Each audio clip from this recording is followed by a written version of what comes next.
मोकामा में जो घटना हुआ है, हम लोग को लगता है कि सोची समझे घटना है। आचार संहिता लागू है, हथियार आपके पास कहाँ से आया? आचार संहिता लागू होते हुए सारे हथियार को थाने में जमा कर दी जाती है, अगर लीगल भी है तो। जाति को टारगेट नहीं करना चाहिए ना, क्रिमिनल हर जाति में है। क्या मोदी जी के मुर्दाबाद के नारे नहीं लगते हैं? तो क्या मोदी जी आकर गोली मार देंगे हम लोग को? इसका मतलब तो हम अपने नेता से सवाल भी नहीं कर सकते हैं। नीतीश जी के बिहार में नालंदा के अंदर एक लड़की को ऐसे मारा गया था कि उसके पैरों में 6 किले ठोक दी गई थी। ये हाल फिलहाल की घटना है। हाँ, मैंने पढ़ी। मुजफ्फरपुर में जिस तरीके से एक छोटी सी बच्ची का साथ लगभग कई लोगों ने दुष्कर्म किया, जिसको गला रेत दिया, उसके स्तन काट दिए गए, उसको पानी तक नहीं मिला और सरकारी हॉस्पिटल में बेड तक नहीं मिला। ये सुशासन की सरकार है। मैं बिहार की हम कह रहे हैं कि बिहार का आंकड़ा उठा के देखिए, जो बिहार के सुशासन की सरकार की राह गलप रहे नीतीश कुमार। हमको लगता है कि साल भर के अंदर इतनी घटनाएं हुई होंगी जो कई तो केस दर्ज होंगे और कई केस भी नहीं दर्ज होंगे। आज से हूँ और मैं बिहार की तमाम स्थितियां मैं देख रही हूँ। मैं बिहार का एक एक कोना जाके खबर करके आई हूँ। मैंने कहीं भी तो नहीं देखा कि बहुत ज्यादा वहाँ के लोग जो है वो मंगलमय है, क्योंकि एक अपराधी छवि का इंसान विधानसभा के अंदर जाके क्या शिक्षा की बात तो नहीं करेगा, वो कलम की बात तो नहीं करेगा। वैसे ऐसे इंसान बात करता है हथियार की है, लेकिन नीतीश कुमार जाके एक अपराधी के चरणों में दंडवत प्रणाम करके आते हैं। इसका मतलब तो ये है कि सुशासन का सरकार खुद अपराध को बढ़ावा दे रहा है, जंगल राज पार्ट 2 का बढ़ावा दे रहा है। अगर लालू यादव के समय जंगल राज था तो अभी राक्षस राज है। अभी जंगल राज भी नहीं, अभी राक्षस राज है कि दिन समाज में ऐसे ऐसे कुख्यात अपराधी को टिकट दे दी जाती है और टिकट देने के बाद उसको समाज के विधानसभा भेज दिया जाता है। नमस्कार, मैं ज्योति यादव और आप देख रहे हैं रिपब्लिक समाचार। बिहार में जिस प्रकार से चुनाव चल रहे थे और अचानक से दुलार चंद यादव हत्याकांड से सभी का दिल दहल जाता है। राजधानी पटना से लेकर राजधानी दिल्ली तक इसकी चर्चाएं लगातार जारी हैं। अनंत सिंह की हालांकि गिरफ्तारी कर ली जा चुकी है, लेकिन अभी भी विवाद थमने का नाम नहीं ले रहा। पत्रकार अंजलि यादव इस वक्त हमारे साथ मौजूद है। इन्हें आप प्रवक्ता के तौर पर भी देखते होंगे, सोशल मीडिया पर बेहद वायरल चेहरा भी रहती है, तमाम लोग इन्हें सुनना भी पसंद करते हैं। तो चलिए अंजलि से ही बात करते हैं। अंजलि, कैसे देख रही हैं जिस प्रकार से मोकामा में घटना घटित हुई है? देखिए, मोकामा में जो घटना हुआ है, हम लोग को लगता है कि सोची समझे घटना है। आचार संहिता लागू है, हथियार आपके पास कहाँ से आया? आचार संहिता लागू होते हुए सारे हथियार को थाने में जमा कर दी जाती है, अगर लीगल भी है तो। इसका मतलब कि अनंत सिंह वो गुंडा है, वो माफिया है, वो खुखार अपराधी है जिसको समाज में रहना ही नहीं चाहिए। लेकिन समाज में ऐसे ऐसे कुख्यात अपराधी को टिकट दे दी जाती है और टिकट देने के बाद उसको समाज के विधानसभा भेज दिया जाता है। मुझे लगता था कि विधानसभा वो जगह है जहाँ पे मांग की जाती है अपने विधानसभा के अधिकार की, लेकिन मुझे लगता है कि अनंत सिंह विधानसभा में जाके क्या मांग करते होंगे कि हथियार कौन सी चाहिए, मर्डर कैसे प्लान करना है, कैसे किसी की हत्या करवा देनी है, कैसे बच्चों को अपराधी बना देनी है। क्योंकि एक अपराधी छवि का इंसान विधानसभा के अंदर जाके क्या शिक्षा की बात तो नहीं करेगा, वो कलम की बात तो नहीं करेगा। वैसे ऐसे इंसान बात करता है हथियार की, अपराध की। अनंत सिंह की गिरफ्तारी तो की जा चुकी है और कहा जा रहा है कि अब वो जेल से ही चुनाव लड़ेंगे। हालांकि ये पूरा मोर्चा अनंत सिंह की पत्नी ने संभाल लिया है, कह रहे हैं जीत के दिखाएंगे। अब देखिए, अच्छा एक बात बताइए, अनंत सिंह का नामांकन रद्द क्यों नहीं हुआ? आचार संहिता में इतना बड़ा उल्लंघन करने के बाद चुनाव आयोग को क्या अनंत सिंह की गलतियां नहीं दिख रही? एक बात, एक फोटो होगी नीतीश कुमार की मेरे पास होगी, जिसमें नीतीश कुमार जो है वो अनंत सिंह के चरणों में झुके हुए हैं। मैं आपको दिखा दूं, फोटो मेरे पास होगी कहीं ना कहीं, शायद मैंने डाउनलोड कर रखी थी। वो फोटो हम आपको स्क्रीन पे दिखा देंगे। हाँ, दिखा दीजिएगा आप। तो जैसे कि नीतीश कुमार सुशासन की सरकार बिहार में माने जाते हैं, कहते हैं कि अगर ये है तो पुलिस की लाठी बहुत तेज है, लेकिन नीतीश कुमार जाके एक अपराधी के चरणों में दंडवत प्रणाम करके आते हैं। इसका मतलब तो ये है कि सुशासन का सरकार खुद अपराध को बढ़ावा दे रहा है, जंगल राज पार्ट 2 का बढ़ावा दे रहा है। अगर लालू यादव के समय जंगल राज था तो अभी राक्षस राज है। अभी जंगल राज भी नहीं, अभी राक्षस राज है कि दिन दहाड़े एक बुजुर्ग व्यक्ति को, ठीक है लोग कह रहे हैं ना कि जो दुलारचंद है वो अपराधी है, कुख्यात अपराधी बना दिया, ठीक, दुलारचंद जी कुख्यात अपराधी है, लेकिन अनंत सिंह तो बड़ा संत है। जैसे कि ये तो जेल में जाकर के फूल माले बेचने का काम करते हैं, ये तो जेल में VIP ट्रीटमेंट लेने का काम करते हैं। बेऊर में रहते हैं तो इनको स्पेशल ट्रीटमेंट दी जाती है। कह रहे भैया मुर्दाबाद के नारे काहे लगाए? अनंत सिंह ने बताया तो मुर्दाबाद के नारे लगा रहे थे आप लोग। अच्छा, मेरे जुबान है ना, मैं चाहूँ तो जिंदाबाद और मैं चाहूँ तो मुर्दाबाद। अगर मेरे क्षेत्र में काम हुआ है तो मैं अपने विधायक के जिंदाबाद के नारे लगाऊंगी, लेकिन अगर काम नहीं हुआ है तो मैं अपने विधायक के जिंदाबाद के नारे क्यों लगाऊंगी? क्या मोदी जी के मुर्दाबाद के नारे नहीं लगते हैं? तो क्या मोदी जी आकर गोली मार देंगे हम लोग को? इसका मतलब तो हम अपने नेता से सवाल भी नहीं कर सकते हैं, क्योंकि कल को गोली हमारे सीने में भी लगेगी। मतलब बिहार है ये भाई, यहाँ बिहार राजनीति शुरू भी यहीं से होती है, खत्म भी यहीं से होती है। और हो सकता है कि अनंत सिंह की भी राजनीति के खत्म की शुरुआत हो चुकी है। खत्म की शुरुआत हुई है, अब हो सकता है कि अनंत सिंह की राजनीति होने वाली है। मुझे ये समझाइए, देखिए गोदी मीडिया ने तो बकायदा बता दिया है कि यादव बिरादरी के लोग दंगाई ही होते हैं। अगर यादव बिरादरी की जो यादव होते हैं वो दंगाई होते हैं, तो राजपूत, भूमियार और ब्राह्मण क्या होते हैं? ब्राह्मणों ने जो जनेऊ हत्याकांड हुआ था वो क्यों हुआ था? अगर हम लोग गुंडे मवाली हैं तो क्या सारे जाति के लोग दूध के धुले हुए हैं क्या? सेंट्रल में जाके देखिए कितने नेता बड़े पड़े हैं जो उच्च जाति के हैं, जो कई लोगों पे रेप का केस चल रहा होगा। तो भाई नेताजी लोग तो बड़े बड़े जाति क्योंकि बड़ी साफ छवि की बन जाते हैं, लेकिन गलत कौन? सारा का सारा यादव। मतलब जाति को टारगेट नहीं करना चाहिए ना, क्रिमिनल हर जाति में है। अनंत पिछड़ा बताइए, अभी से अगर ये हाल चल रहा है और पिछड़ों की हत्याएं करवाई जा रही हैं मतदान से ठीक पहले, तो सरकार बनने के बाद तो क्या ही आलम होगा मुकामा में? देख तो रहे हैं आप कि हम कह रहे हैं कि बिहार का आंकड़ा उठा के देखिए, जो बिहार के सुशासन की सरकार की राग अल्प रहे नीतीश कुमार, हमको लगता है कि साल भर के अंदर इतनी घटनाएं हुई होंगी, इतनी घटनाएं हुई होंगी, जो कई तो केस दर्ज होंगे और कई केस भी नहीं दर्ज होंगे। नीतीश जी के ही बिहार में नालंदा के अंदर एक लड़की को ऐसे मारा गया था कि उसके पैरों में 6 किले ठोक दी गई थी। ये हाल फिलहाल की घटना है। हाँ, मैंने पढ़ी। मुजफ्फरपुर में जिस तरीके से एक छोटी सी बच्ची का साथ लगभग कई लोगों ने दुष्कर्म किया, जिसको गला रेत दिया, उसके स्तन काट दिए गए, उसको पानी तक नहीं मिला और सरकारी हॉस्पिटल में बेड तक नहीं मिला। ये सुशासन की सरकार है। मैं बिहार से हूँ और मैं बिहार की तमाम स्थितियां मैं देख रही हूँ। मैं बिहार का एक एक कोना जाके खबर करके आई हूँ। मैंने कहीं भी तो नहीं देखा कि बहुत ज्यादा वहाँ के लोग जो है वो मंगलमय है। नहीं, हमारा सुशासन का सरकार कब होता है, मंगल राज्य कब होता, जब हर गली हर कोना मंगलमय होता। लेकिन सुशासन की सरकार में तो शायद हम लोग के ऊपर इतने खतरे हैं कि पुलिस वाले भी सुरक्षित नहीं है। थाने में घुस के पुलिस को गोली मार दी जा रही है। हाल फिलहाल एक वीडियो बहुत वायरल हो रही है। तो कौन सी आप राग अल्प रहे? रहा बात दुलारचंद जी का, दुलारचंद जी की अगर गलती भी थी तो अगर अनंत सिंह इतना ही अच्छा था तो गोली क्यों चलाई उन लोगों ने? जान क्यों ली उनकी? क्या दुलारचंद ने हथियार लगा करके उनको मारने की कोशिश की थी? क्या दुलारचंद के पोते ने किसी को गोली मारने की कोशिश की थी? पलटवार में गोली चला? कोई कुछ तो वीडियो होगी किसी के पास कि इधर दुलारचंद जी की तरफ से हत्या की कोशिश की हो गई होगी, या वार की कोशिश की होगी, या लड़ाई की शुरुआत की होगी। कह रहे हैं अनंत सिंह की पत्नी पर टीका टिप्पणी कर रहे थे दुलारचंद यादव। इससे पहले कितनी वीडियो आई हैं उनकी? मतलब पत्नी पर टिप्पा टिप्पणी करने के जुर्म में हत्या, यही हो सकता है ना?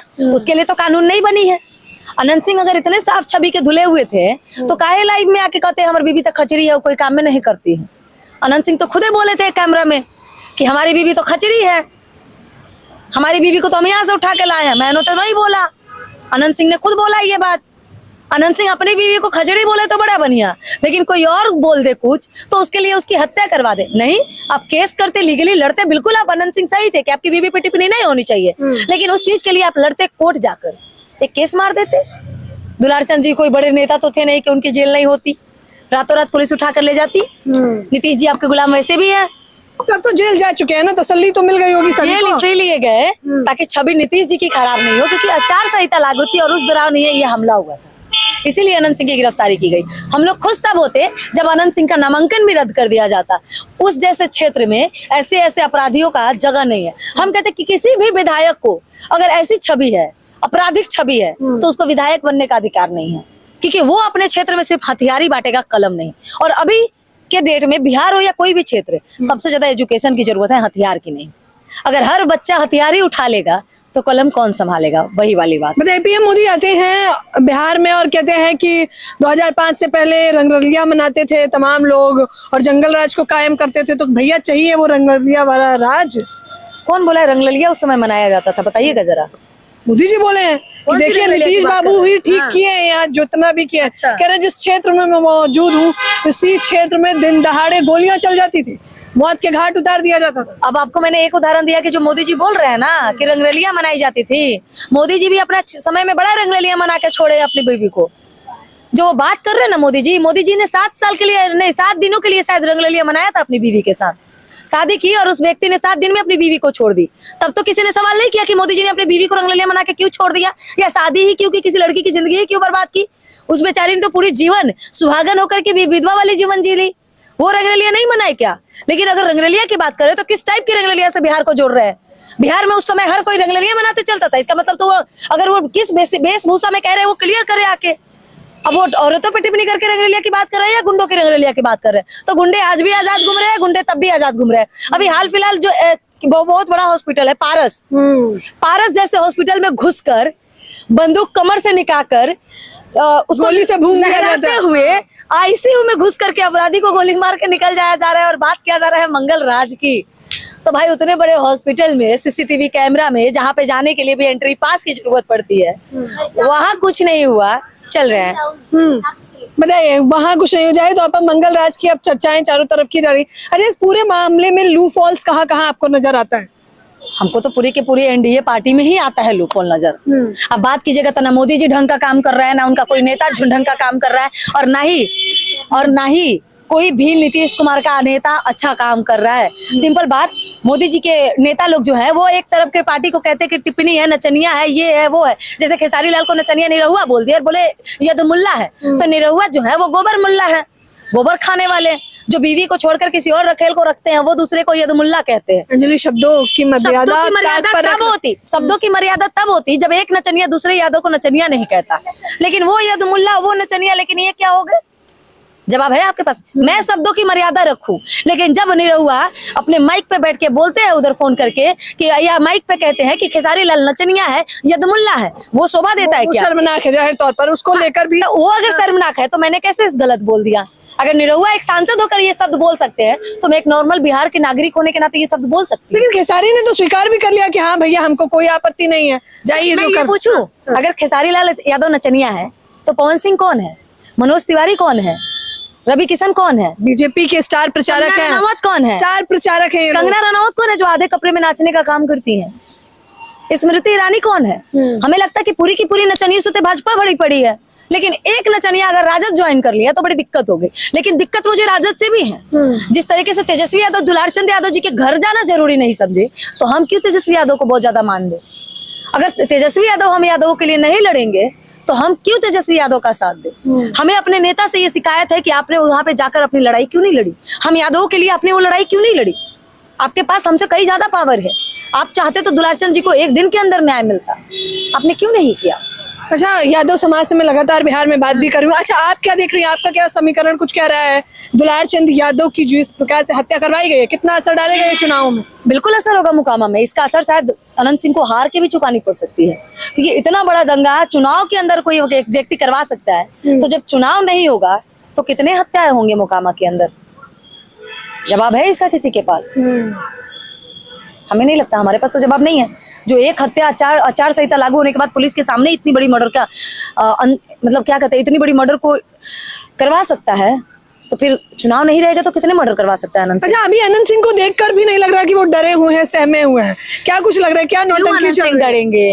वो जेल में आराम कर रहे हैं, बाहर होते तो शायद विपक्ष उनको मार देता। सिंपल सी बात, जिसकी जान गई है वो जान लेने की कोशिश करता, लेकिन वो जेल में जाकर अपनी जान बचाई। और उनको पता है कि भाई नीतीश जी तो हमारे गुलाम है, अगर वो जीतते हैं हम फिर भी जेल से बाहर आ जाएंगे, तो फिर क्यों अनंत सिंह ऐसा कुछ करेंगे? खुश है, मजे ले रहे हैं। जेल में भी उनको 5 स्टार का ट्रीटमेंट मिलता है, तो जेल ही अच्छी है ना बाहर की दुनिया से। जब चाहे एम्बुलेंस में बैठते हैं, बाहर की दुनिया घूम के फिर वापस जेल चले जाते हैं। कह रहे मर्डर होने देखा नहीं था? पत्रकार न्यूज पिंच के अभिनव पांडे पूछते हैं कि अरे भैया आपके राज में तो बहुत ज्यादा मर्डर, तो कह रहे हत्या कोई रुकवा सकता है क्या? अभी हम तुमको मार दें। वो वीडियो बेहद नीम की तरह देखा गया, मैं चौंकाने वाला रहा। इनडायरेक्टली कहा गया है कि पत्रकार को भी सुरक्षित नहीं है। अगर अनंत सिंह से सवाल कीजिएगा तो अगली गोली आपको भी तो चल सकती है, अगली गोली अनंत सिंह हमें भी तो मरवा सकता है। सिंपल सी बात है। लेकिन डर दुनिया में कभी खत्म नहीं होता है। डरोगे तो मरोगे, जब तक लड़ोगे तब तक तुम्हारी जीतने की चांसेस ज्यादा होती है। तो कहते हैं कि इंसान जब तक अपनी आवाज बुलंद रखता है ना, तब तक उसकी जीत की चांसेस 119% होते हैं। तो हम जीतने के लिए लड़ेंगे ना, हारने के लिए क्यों? डरेंगे तो ऐसे भी मरना है, और मरना भी है तो सीने पे गोली खा के मरना है। पीठ पे क्यों गोली खाए? यादव वंश से हैं भाई, सीने पे गोली भी खाते हैं और तलवार भी। और हमारी जो मार की चोट होती है वो तो 12 साल बाद भी याद होती है लोगों की। इंतजार कीजिए, यादव लोग आपको जवाब जरूर देंगे। अच्छा, तमाम यादव दर्शक और तमाम अन्य दर्शक जो आपको देख रहे हैं उनसे क्या कुछ कहना चाहेंगे? कुछ नहीं, बस सपोर्ट कीजिए। दुलारचंद जी की हत्या तो हो गई, लेकिन हम लोग कोशिश करेंगे कि किसी और यादव को दुलारचंद जैसी स्थिति में हम लोग ना देखें। अच्छा, निशाना भी बनाया जा रहा है अंजलि, मैं देख रही हूँ कि इटावा कांड, चुरकी कांड वो जो हुआ था, और फिर उसमें प्रशासन ने उसी व्यक्ति को टारगेट किया, 25,000 का जुर्माना भी देना पड़ा। अब बताइए क्या ही चल रहा है? देखिए, हम यादव है, जब तक हम एकजुट नहीं होंगे ना तब तक हमें कमजोर करने की कोशिश की जाएगी, क्योंकि हर पार्टी को यादव की जरूरत है। बिहार में सबसे ज्यादा संख्या किसकी? यादवों की। राजद चाहता है यादव मेरे पास आए, बीजेपी चाहता है यादव मेरे पास आए, नीतीश कुमार चाहता है कि यादव मेरे पास आए, यहाँ तक कि हर पार्टी चाहता है कि यादव का सपोर्ट मुझे मिल जाए, क्योंकि जिसके पास यादव का सपोर्ट है बिहार में उसकी सरकार है। अब सपोर्ट तो सभी चाह रहे हैं, आवाज कौन उठा रहा है? आवाज कोई नहीं उठा रहा है। हर पार्टी जीतने में है, चाहे राजद हो, चाहे बीजेपी हो, चाहे कोई भी। लेकिन दुलारचंद के लिए कितने पार्टी आवाज उठाई? इवन तेजस्वी यादव क्यों नहीं गया दुलारचंद यादव के घर? अगर वही दुलारचंद यादव नहीं होता, दुलारचंद सिंह होता, राजपूत होता, तो तेजस्वी यादव अभी कुत्ते की तरह उसके घर पहुंचे होते और वोट मांग रहे होते। क्योंकि यादव तो पहले ही तेजस्वी यादव के गुलाम है, यादव तो तेजस्वी यादव के अलावा कहीं और वोट देंगे नहीं, तो थोड़ा राजपूत भूमियार की भी वोट मिल जाएंगी। ये गलत बात है तेजस्वी जी से, कि अगर वो हमारे साथ खड़े नहीं होंगे तो समय आने पे हम तेजस्वी जी के साथ खड़े नहीं होंगे। हालांकि नाराजगी देखने को भी मिल रही है। ये वायरल चल रहा है, अंजलि यादव जो बता रही हैं कि तेजस्वी यादव से भी नाराजगी है, लेकिन जिस प्रकार से जानबूझकर सोची समझी साजिश के तहत दुलारचंद यादव हत्याकांड को घटित किया गया है, वो चौंकाने वाला रहा है और ये बिहार का चुनावी समीकरण भी पलट देगा। फिलहाल इस खबर के बारे में आप लोग मुझे अपनी राय जरूर बताएं। रिपब्लिक समाचार को शेयर करें, सब्सक्राइब करें। कैमरामैन नावेद के साथ ज्योति यादव, रिपब्लिक समाचार।